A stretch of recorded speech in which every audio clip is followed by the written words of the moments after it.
లోపే ఇచ్చారు అధ్యక్ష.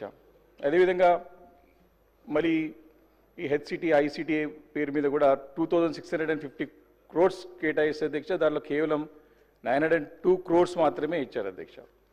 మూసీ సుందరీకరణకు అని చెప్పేసి కూడా చూసాం అధ్యక్ష. హైదరాబాద్ నగరంలో ఏ రకమైనటువంటి హంగామా, ఏ రకమైనటువంటి మరి చూసాం, సోషల్ మీడియా ద్వారా ప్రజల యొక్క రెస్పాన్స్ కూడా చూసాం. దానికి మూసీ సుందరీకరణకు అని చెప్పి 1500 కోట్లు కేటాయిస్తే అధ్యక్ష, మరి ఆ ప్రాజెక్ట్, ఆ మొత్తం ప్రాజెక్టుకు 80 కోట్లు మాత్రమే విడుదల చేసి మరి దాంట్లో నివసించే 170 మంది నిరుపేదల ఇల్లు మాత్రం కూల్చేయడంలో ఉత్సాహం చూపించింది ప్రభుత్వం తప్ప ఆ సుందరీకరణ పనులు మాత్రం ముందు తీసుకెళ్లడానికి శ్రద్ధ వహించలేదు అధ్యక్ష.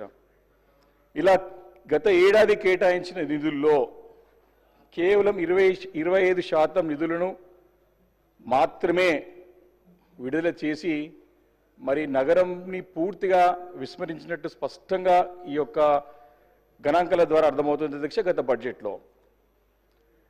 అయితే గొప్పలు చెప్పుకోవడానికి హడావుడి చేసింది ప్రభుత్వం తప్ప మరి దీన్ని పూర్తి చేయడానికి ఎక్కడ కూడా ప్రయత్నం చేయలేదు, పూర్తిగా విస్మరించింది అధ్యక్ష. ప్రభుత్వము మొదటి నుంచి కూడా ఫోర్త్ సిటీ, అదేవిధంగా ఫ్యూచర్ సిటీ, ఈ రకమైనటువంటి ఒక నామకరణంతో కొత్త నగరాన్ని సృష్టించే ప్రయత్నంలో భాగంగా ఉన్న నగరాన్ని జాతీయంగా అంతర్జాతీయంగా ఎంతో ప్రఖ్యాతి మరి ఎంతో ఇమేజ్ ఉన్నటువంటి సిటీని పూర్తిగా విస్మరిస్తున్నట్టు స్పష్టంగా అర్థమవుతుంది అధ్యక్ష. అయితే ఈ యొక్క హైదరాబాద్ నగరం పైన ఒక విజన్ అంటూ ప్రభుత్వానికి ఉండాల్సిన అవసరం, బాధ్యత ఉంది. అది కూడా దీనిపైన సంపూర్ణంగా అవగాహన పెంచుకోవాల్సిన అవసరం ఉన్నది. దీన్ని ఏ రకంగా ముందు తీసుకెళ్లాల్సిన అవసరం ఉందని చెప్పేసి నేను ఈ సందర్భంగా మనవి చేస్తున్నాను అధ్యక్ష. అయితే గత బడ్జెట్ గురించి నేను చెప్పాను అధ్యక్ష, దాదాపు 25% నిధులనే మరి కేటాయించి మిగతాది కూడా మరి ఇక్కడ కూడా ఖర్చులో కనపడలేదు.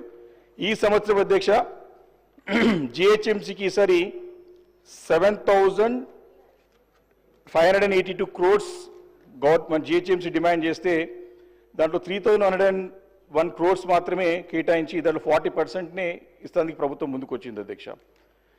ఈ పైసలు మరి ఈ డబ్బులు ఎలా ఇస్తారో అనేది కూడా దీంట్లో స్పష్టత లేదు.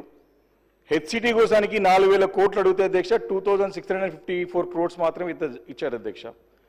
భూసేకరణకు 400 కోట్లు అడిగితే అధ్యక్ష ఇచ్చింది 18 కోట్లు మాత్రమే అధ్యక్ష, అంటే కేటాయించింది.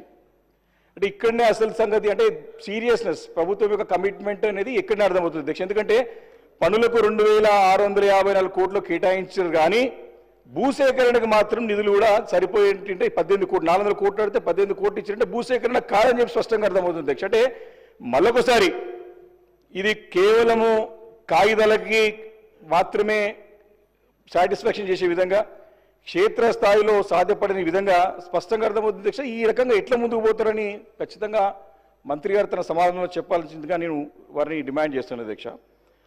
అదేవిధంగా జలమండలి మీద అధ్యక్ష ఇప్పటికే 1500 కోట్ల రుణం ఉంది అధ్యక్ష.